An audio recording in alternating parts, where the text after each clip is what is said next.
அண்மை செய்தியை பார்த்துக் கொண்டிருக்கிறோம்.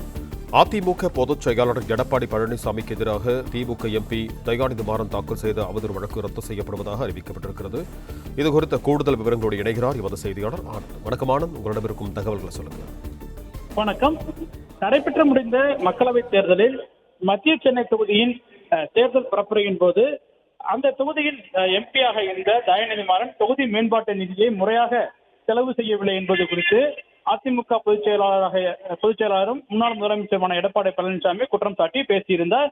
இந்த பேச்சுக்கு மறுப்பு தெரிவித்த தயாநிதி மாறன் எடப்பாடி பழனிசாமிக்கு எதிராக அவதூறு வழக்கு தாக்கல் செய்தார். இந்த வழக்கு சென்னை மாவட்ட ஆட்சியர் அலுவலகத்தில் உள்ள எம்பி எம்எல்ஏக்கள் மீதான வழக்குகளை விசாரிக்கும் சிறப்பு நீதிமன்றத்தில் நிலுவையில் இருந்து வருகிறது. இந்த நிலையில் இந்த வழக்கை ரத்து செய்ய வேண்டும் என கோரி எடப்பாடி பழனிசாமி சார்பில் சென்னை உயர்நீதிமன்றத்தில் மனு தாக்கல் செய்யப்பட்டது. அந்த மனுவில் ஏற்கனவே செய்தித்தாள்கள் வெளியான செய்தியின் அடிப்படையில் பேசியதாகவும் தேர்தல் பரப்புரையின் போது பேசும் பேச்சுக்கள் அவதூறு ஆகாது என்பதால் தனக்கு எதிரான வழக்கை ரத்து செய்ய வேண்டும் எனவும் அவர் தன்னுடைய மனுவில் தெரிவித்திருந்தார். இந்த வழக்கு நீதிபதி ஜி.கே. இளந்திரையன் முன்பாக விசாரணைக்கு வந்தது. அப்பொழுது எடப்பாடி பழனிசாமியின் மனுவை ஏற்றுக்கொண்ட நீதிபதி அவதூறு வழக்கின் விசாரணையை ரத்து செய்து உத்தரவிட்டார். மேலும் இந்த வழக்கின் விரிவான உத்தரவு பின்னர் பிறப்பிக்கப்படும் எனவும் நீதிபதி இளந்திரையன் தெரிவித்திருக்கின்றார்.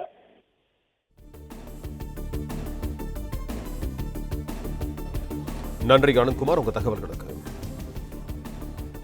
பிளே ஸ்டோர் மற்றும் ஆப் ஸ்டோரில் இருந்து பாலிமர் செயலியை QR கோடு மூலம் பதிவிறக்கம் செய்யுங்கள். செய்திகளை உடனுக்குடன் பெறுங்கள்.